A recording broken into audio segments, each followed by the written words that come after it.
Okay, so let's talk about some autumnal classic you need to try reading this year. Now, of course, obviously, you've got to give Jane Eyre, Wuthering Heights, Frankenstein a good reread at this time of year, but if you've done that recently and you're looking for something else, this video is for you. First up, I have two Euripides pairings, so I'm going to suggest you read Bacchae next to The Secret History. Not a classic, sorry, but really fun to read these two together. The Bacchae tells of Dionysus's return and the destruction and chaos he wreaks on those ruling. And then I'm also going to recommend a second pairing of Medea with Marina Carr's reinterpretation in the Irish play By the Bog of Cats. And Medea is the story of a mother who murders her kids, classic character, and in the reinterpretation By the Bog of Cats, there's lots of fog, there's witches, there's spooky creatures, there's bogs, which is a favorite of mine as a certified bog hag. So I definitely suggest this pairing. It's quite fun to see the text brought to a contemporary audience. Love that. Next, I'm going to go ahead and actually recommend Pedro Paramo by Juan Rulfo. This book is full of ghosts.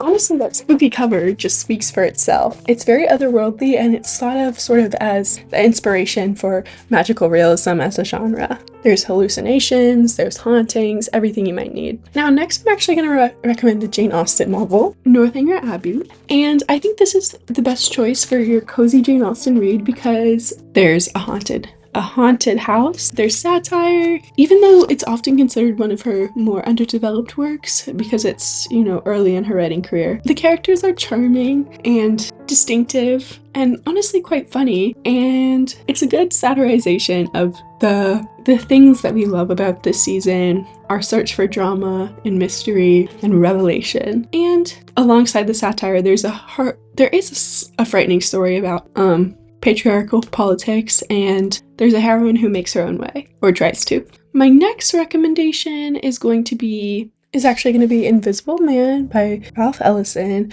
and I chose this one because there's paranoia, there's underground organizing, and for some reason, modernism really just hits different in this season. Something about the fragmenting, the feelings of novelty, but also inevitability that come with that period of writing. I had to rep some modernist writing, and so I would go ahead and say Invisible Man because where we start and where we end is in this underground chamber with this figure who is sort of broken off from society, and I just think, and along with the vibrant but dark imagistic work in there, it's a perfect read for the season. One more modernist classic is going to be Petersburg by Andrei Bely, and I'm recommending this one because it takes place in a Russian autumn. Okay, let me just read a few lines to you. A Petersburg street in autumn permeates the whole organism, chills the marrow and tickles the shuddering backbone, but as soon as you come from it into some warm premises, the Petersburg street runs in your veins like a fever. Or, alternatively, the days were foggy, strange. Over the north, a Russia poisonous October walked, with frozen tread, and in the south, he spread muggy mists, and like the mumbling of a toothless old man, all autumn sends its whistle out of the woodlands, leafless groves, front gardens, and parks. Basically, it captures the intense and violent spirit of Russia in 1905, and the main characters are vigilante types who get up to just frankly no good. So that's a great one. And then the next I'm going to recommend is actually Master and Margarita by Bulgakov, another Russian text, and this one's great. There's a devil, there's some vampires, there's sorry, I'm distracted by a bug. Okay, there's like a dual setting in this one, in Moscow, in the 30s, and in Jerusalem at the time of Jesus' trial under Pontius Pilate. And it's a super wacky text, but definitely worth a read, and it's one that you can sink your teeth into over the whole of the season. And on a similar theme, I'm gonna go ahead and recommend Goethe's Faust because, I don't know, the Book of Job for some reason just hits extra hard in the autumn when we're faced with this feeling of tragedy at this beautiful, extravagant dying of all the natural world around us. And also, there's a main character who's obsessive. There's great scenes that take place in elaborate libraries and studies. Yeah, the next text I had in mind was actually Leonora Carrington's short stories. So her novel is also great. She was a surrealist writer who for a while was in a relationship with Max Ernst. It's a wild story, but The Herring Trumpet, her novel, I'd recommend more for the winter.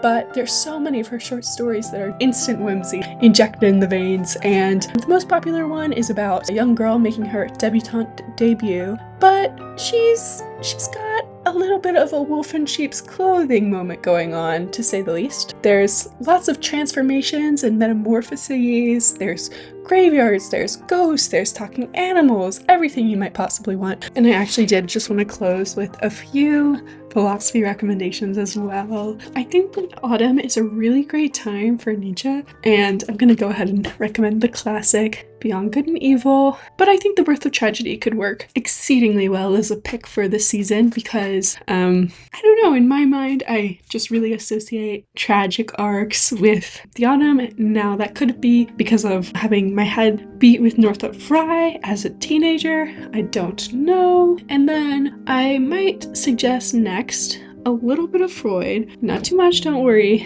but the Freud that I would recommend is actually going to be Civilization and Its Discontents, which is where Freud ventures even further into sociology than his more psychological method, but just the story he tells of human development, thinking about human life on that scale is a good thing to do in the fall. I don't know. Then just one tiny thread weaving back in with our Euripides moment from earlier. If you've gone ahead and read the Bacchae, it would be interesting for you to pull out the Symposium. And the Symposium, come on, that's good in every season. But if you read it specifically with attention towards Socrates' characterization as a satyr or as a Dionysus figure, I think you'll get a sense of him that's very attuned to the season, to the season's liminality, to its bittersweetness. So that's all the recommendations I have for you. And if you enjoyed this video, you can go ahead and check out my next video, which is all about autumnal activities, specifically dark academia themed autumnal activities. Thanks!